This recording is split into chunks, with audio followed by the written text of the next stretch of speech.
Previous video में हमने condition को कवर कर लिया है। अब देखना है कि लूप क्या होता है। पाइथन में हमको लूप में दो तरीके के लूप मिलते हैं। पहला तो वाइल लूप और सेकंड जो है वो है फॉर लूप।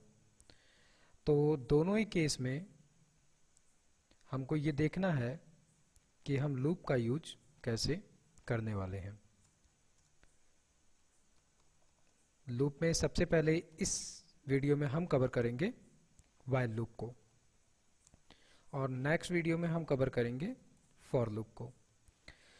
तो नॉर्मली अगर लूप को समझा जाए तो लूप का मतलब क्या होता है कि जो चीज़ कंटिन्यूसली राउंड एंड राउंड घूम रही हो वही होता है लूप।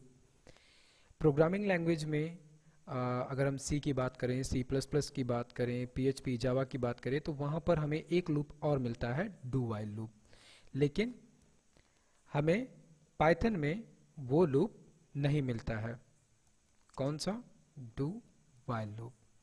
इसका कंडीशन क्या होता था? डू वाइल लूप का कंडीशन ये होता था कि अगर लूप इन केस सही कंडीशन नहीं मिल रही है तो लूप नहीं चलेगा। जैसे कि बेसिक अगर हम अभी की बात करें तो एक लूप को चलने के लिए क्या चाहिए होता है? एक लूप को चलने के लिए हमेशा दो पॉइंट चाहिए, एक स्टार्ट और एक एंड पॉइंट।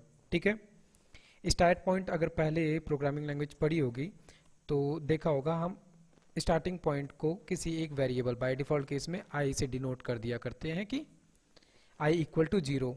और एंड करने का केस क्या होता है? जो भी हम दे दे, जैसे मान लो अगर हम नॉर्मली दे देते हैं 6, तो लूप चाहे जो हो, चाहे वाइल हो, फोर हो, डू वाइल हो, किसी भी प्रोग्रामिंग लैंग्वेज में हो, लूप का सिंपल सा कॉन्सेप्ट होता है कि एक स्टार्ट पॉइंट है, एक एंड पॉइंट है।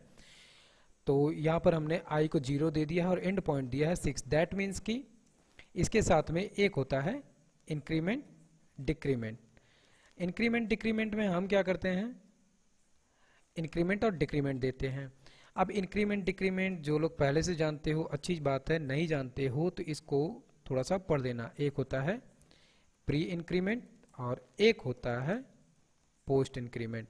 इस पे क्वेश्चन आ जाया करते हैं। इसी का अपोनेंट होता है डिक्रीमेंट। ठीक है, जहां पर माइनस माइनस किया जाता है इस तरीके से।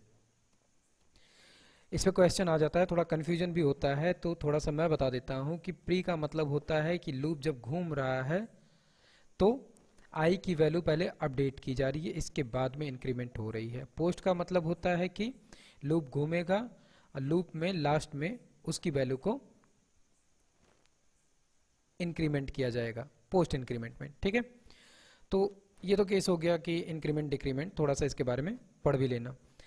तो एक लूप की अगर बात करें, स्टार्ट पॉइंट होता है, एंड पॉइंट होता है और एक इंक्रीमेंट होता है जिसकी वजह से उसकी वैल्यू बार बार अपडेट होती है। जैसे अगर कहा जाए कि भाई 1 से 10 तक की गिनती प्रिंट करानी है, 1 से 10 तक की गिनती प्रिंट करानी है, मतलब कि 1 से 10 तक या तो हम मैनुअली लिखें, चलो ठीक है 10 तक तो लिख लेते हैं, 100 तक लिखना हो, 1000 तक लिखना हो तो प्रॉब्लम होगी।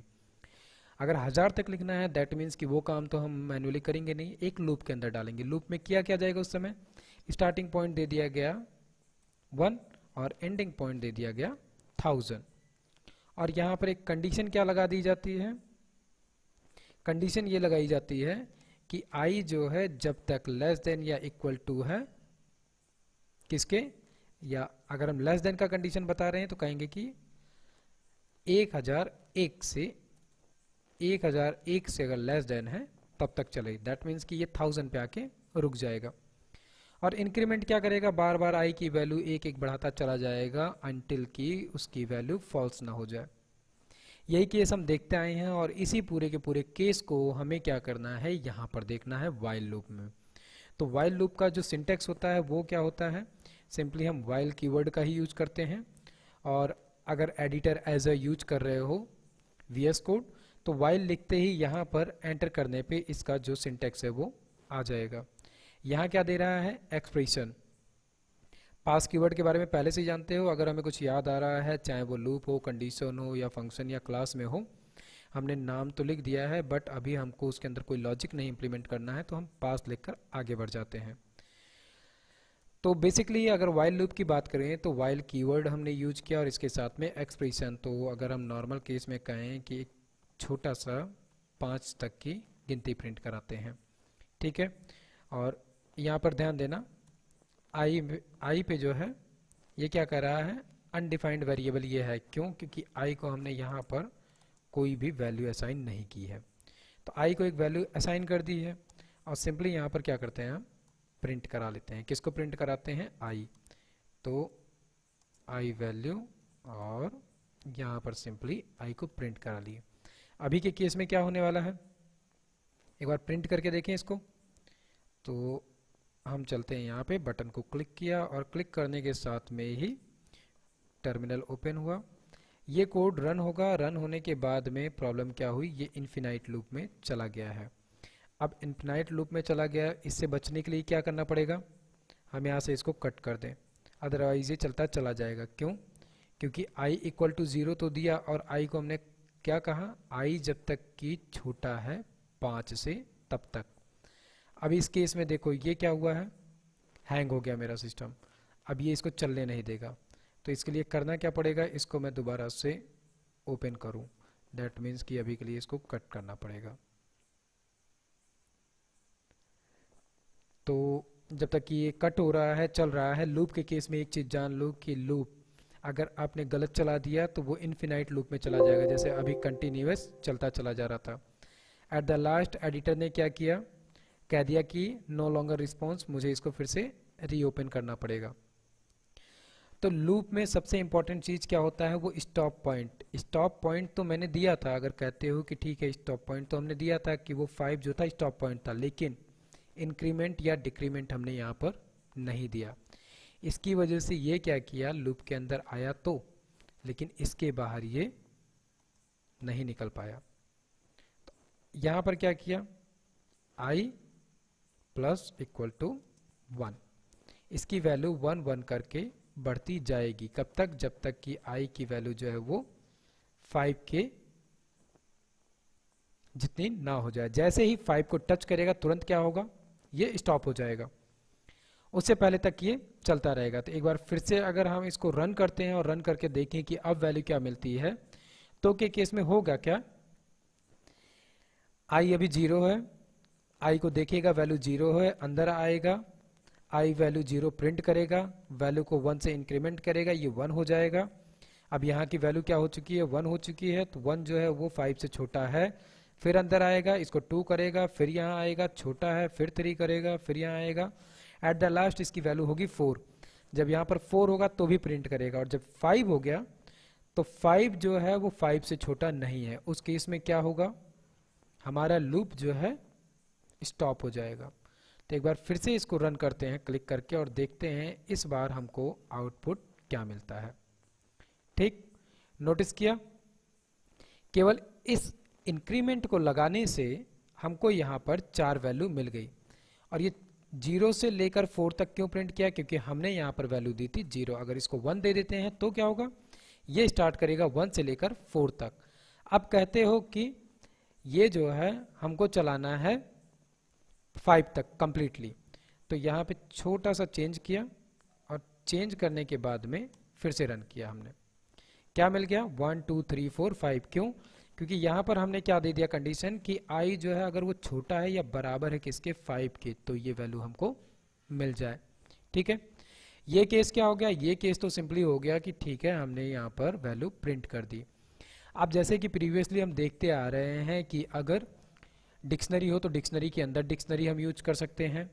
ठीक है, उसी तरीके से हमने कंडीशन देखा था, कंडीशन के अंदर नेस्टेड कंडीशन यूज कर सकते हैं, वैसे लूप के अंदर हम कंडीशन यूज कर सकते हैं। तो यहाँ पर अगर बात की जाए, मान लो हम यहाँ पर एक छोटा सा कंडीशन लगाते हैं कि इफ i जो है वो जैसे ही इक्वल टू हो जाए 4 के, तो यहाँ पर क्या हो जाए, एक आता है ब्रेक। ठीक है, ब्रेक क्या करेगा, ब्रेक यहां पर कंडीशन को ब्रेक कर देगा। कब? जब i इक्वल टू 4 हो जाएगा। सिंपली कॉन्सेप्ट क्या लगा है कि i लूप तो वैसे का वैसा ही चल रहा है, लेकिन जब इस वैल्यू की i की वैल्यू जो है 4 के इक्वल टू होगी तो ये क्या करेगा, वहां पर स्टॉप हो जाएगा। तो एक बार रन करके देखिए इस कोड को, सब कुछ सेम टू सेम चलना है। बस होगा क्या, जहां पर 4 मिला वहां पर इसने क्या किया, स्टॉप कर दिया। तो कंडीशन के अंदर हमने पहले भी देखा था कि कंडीशन में हम ब्रेक और कंटिन्यू दो चीज़ें लगाते हैं। तो ब्रेक लगाने से क्या होगा, यहाँ पर हम छोटा सा कमेंट लिख सकते हैं इसके लिए कि ब्रेक जो है यूज करने पे जहां कंडीशन सही मिली वहीं स्टॉप हो जाएगा। ठीक है, इसी का एक भाई होता है कंटिन्यू। तो ब्रेक के केस में तो ये लगा, ऐसे ही क्या हम एक दूसरा भी कॉन्सेप्ट यूज कर सकते हैं। कंडीशन एक वो चली थी, दूसरी कंडीशन एक चलाते हैं कि इफ आई जो है वो इक्वल टू है किसके, 4 के। तो क्या करेंगे, लेकिन यहाँ के केस में हम इसको ऐसा ना करें, नहीं तो कन्फ्यूजन थोड़ी ज़्यादा हो जाएगी। अभी के लिए इसको मैंने कमेंट कर दिया और यहाँ पर क्या यूज कर लेता हूँ, कंटिन्यू। कंटिन्यू क्या है, ठीक ब्रेक का अपोनेंट है। ये क्या करेगा, जैसे इफ ने क्या किया, जब हमने ब्रेक लगाया था जहां पर इसको i इक्वल टू 4 मिला, ठीक वहीं पर इसने स्टॉप कर दिया, उसके आगे कोई भी वैल्यू इसने प्रिंट नहीं की। क्यों, क्योंकि यहीं से ये बाहर निकल गया लूप से। लेकिन जब हमने कंटिन्यू लगाया तो कंटिन्यू क्या करेगा, कंटिन्यू जहां पर भी 4 मिलेगा उसको छोड़ के ये उसके आगे बढ़ जाएगा। तो हम यहां पर क्या लिख सकते हैं कि कंटिन्यू जहां कंडीशन सही मिली उसे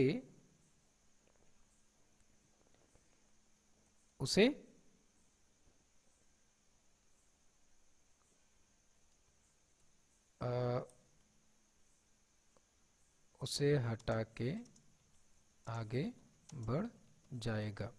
इसको रन करके देखते हैं एक बार। तो एंटर किया, क्या मिला हमें यहाँ पर, ओके 1 2 3 एंड कंटिन्यू। यहाँ पर एक स्पेस देते हैं,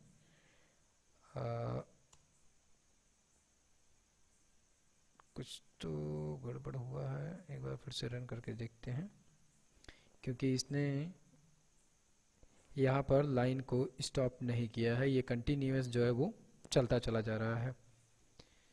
इसको कट करते हैं एंड कट करने के बाद में एक बार हम फिर से रन करते हैं कंटिन्यू की केस को चेक करने के लिए कि प्रॉब्लम कहाँ पर आई।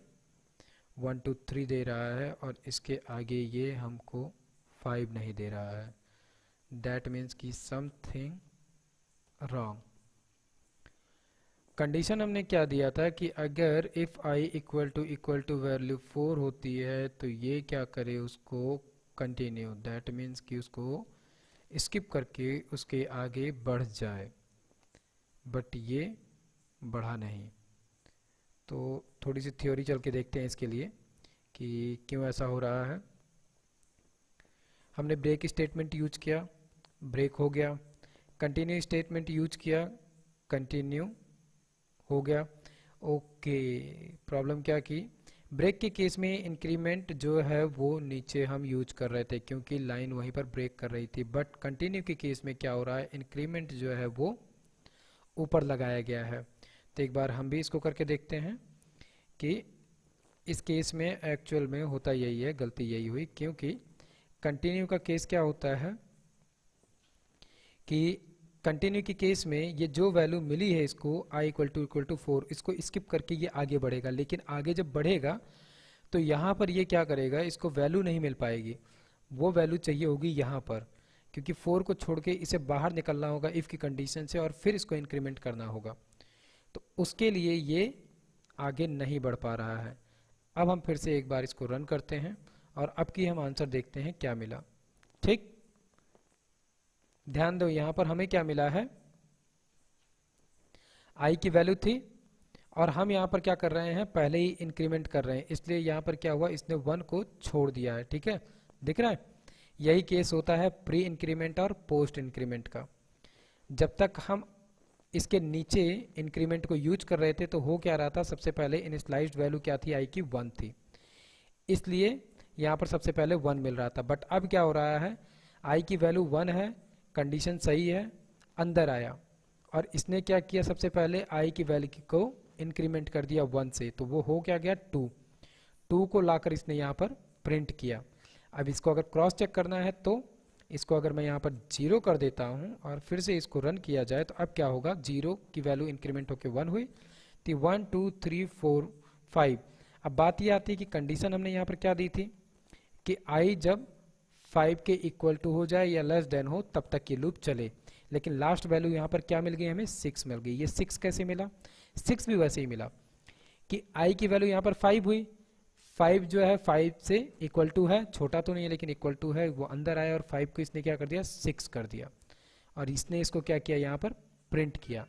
फिर जब कंडीशन वापस यहाँ पर गई और यहाँ पर 6 हुआ तो यहाँ से लूप टर्मिनेट हो गया। तो ये 6 जो है उस तरीके से आया, ठीक है। तो एक चीज और होती है लूप के अंदर, हमने पढ़ा था पहले भी कि चाहे कंडीशन हो उसमें एल्स मिल रहा है और उसी के साथ में हमें लूप में भी एल्स मिलेगा, और यही वो वजह है जिसकी वजह से हटाया गया है डू वाइल को। डू वाइल का केस क्या था कि अगर कंडीशन गलत हो रही है तब भी एक बार को आउटपुट दिखना चाहिए, इसीलिए डू वाइल स्पेशली दिया जाता है।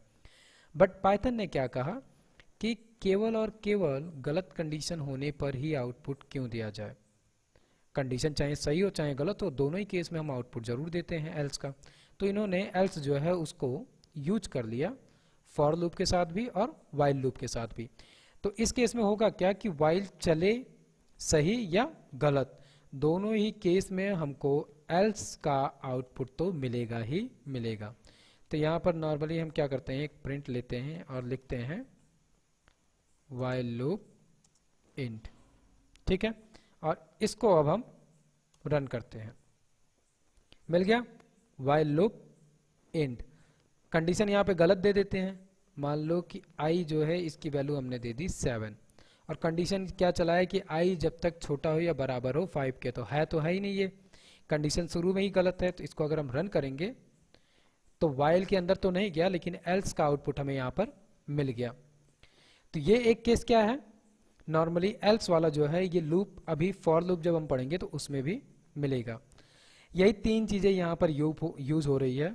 अब इससे रिलेटेड छोटे छोटे एग्जाम्पल करके देख सकते हो कि किस तरीके से हम वाइल लूप को और चेंज कर सकते हैं, मॉडिफाई कर सकते हैं, दूसरा कुछ यूज कर सकते हैं। जैसे कि यहाँ पर तुम 2 का नंबर प्रिंट करा सकते हो या 100 तक गिनती प्रिंट करा सकते हो, लूप में लिस्ट को चला सकते हो। तो यहाँ पर लिस्ट नहीं चलता है, लिस्ट को हम चला के देखेंगे फॉर लूप में, ठीक है। तो यहाँ पे छोटे छोटे एग्जाम्पल करके देखो कंडीशन के साथ में, और एडिशन मल्टीप्लिकेशन सब्ट्रैक्शन करके देखो यहाँ पर कि एक एक बार वैल्यू आ रही है, आई की वैल्यू यहाँ पर आई, इंक्रीमेंट होने से पहले जो भी वैल्यू आई हो उसका हम यूज कर लें एडिशन मल्टीप्लिकेशन सब्ट्रैक्शन के लिए, किया जा सकता है। तो इसको करके देखो, चेक करो, और इनकेस अगर कोई प्रॉब्लम आती है, कोई क्वेश्चन है तो कमेंट करके पूछो। फिलहाल वाइल लूप में यही, क्योंकि ये ख़त्म करने के बाद में हम एक प्रैक्टिस सेशन अलग से चलाएंगे जिसमें कि हम केवल और केवल एक्सपेरिमेंट्स करेंगे हर एक कंडीशन के साथ में। तो ये केवल अभी हम बेसिक कॉन्सेप्ट्स को टच करके समझ ले रहे हैं कि इनके अंदर हो क्या रहा है, जो कीवर्ड्स मिल रहे हैं उनका एक्चुअल वर्क क्या है और वो कैसे कैसे वर्क कर रहे हैं। तो इसमें यही नेक्स्ट टॉपिक हमारा जो होगा वो होगा फॉर लूप।